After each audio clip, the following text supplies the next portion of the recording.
Assalamualaikum warahmatullahi wabarakatuh.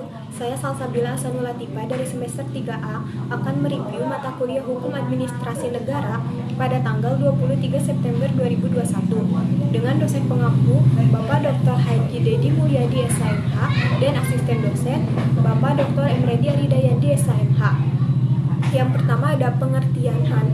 Pengertian HAN menurut Pan Alpendorf, HAN adalah keseluruhan aturan yang harus diperhatikan oleh para penguasa yang diserahi tugas pemerintahan dalam menjalankan tugasnya. Menurut Djoko Sutomo, HAN adalah hukum yang mengatur tentang hubungan-hubungan hukum antara jabatan-jabatan dalam negara dengan warga negara. Istilah lain dari HAN adalah Hukum Tata Usaha Negara atau HTUN, atau Hukum Tata Pemerintahan sebagai terjemahan dari Administrative Recht. Yang kedua, kedudukan HAN dalam ilmu hukum. HAN termasuk hukum publik, karena HAN bertujuan untuk melindungi kepentingan umum yang merupakan kewajiban administrasi negara.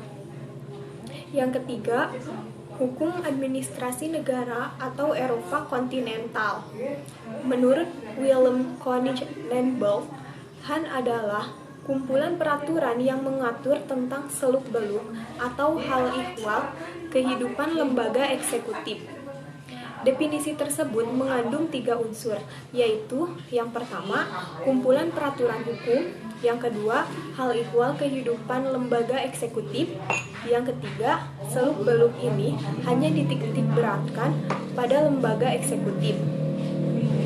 Yang keempat ada objek HAN. Objek HAN adalah yang pertama, pemegang jabatan dalam negara itu atau alat-alat perlengkapan negara dan warga masyarakat, atau yang kedua, aparat pemerintah atau pemegang jabatan yang menjalankan tugasnya untuk kesejahteraan umum sehingga selalu berhubungan dengan masyarakat. Yang selanjutnya ada sumber hukum HAN.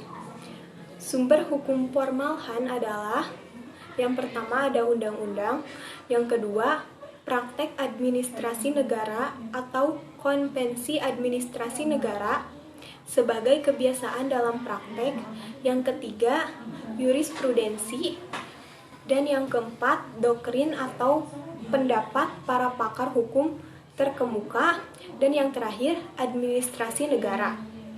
Menurut teori residu dari Utrecht, bahwa administrasi negara adalah badan eksekutif yang pada dasarnya menjalankan sebagian tugas-tugas yang tidak menjadi tugas legislatif dan yudikatif. Menurut teori Dwi Praja dari Donner, bahwa administrasi negara dalam menjalankan pemerintahan dilakukan dalam 2 bidang yang berbeda, yaitu yang pertama tugas politik. Tugas politik yaitu bidang yang menentukan tujuan negara. Yang kedua, tugas eksekutif, yaitu bidang yang menjalankan tugas yang telah digariskan dalam tujuan negara. Administrasi negara yang diwujudkan dalam berbagai perbuatan harus berdasarkan peraturan, yaitu HAN, agar tidak menjurus kepada perbuatan-perbuatan yang sewenang-wenang. Sekian review materi pertemuan kedua mata kuliah Hukum Administrasi Negara dari saya. Wassalamualaikum warahmatullahi wabarakatuh.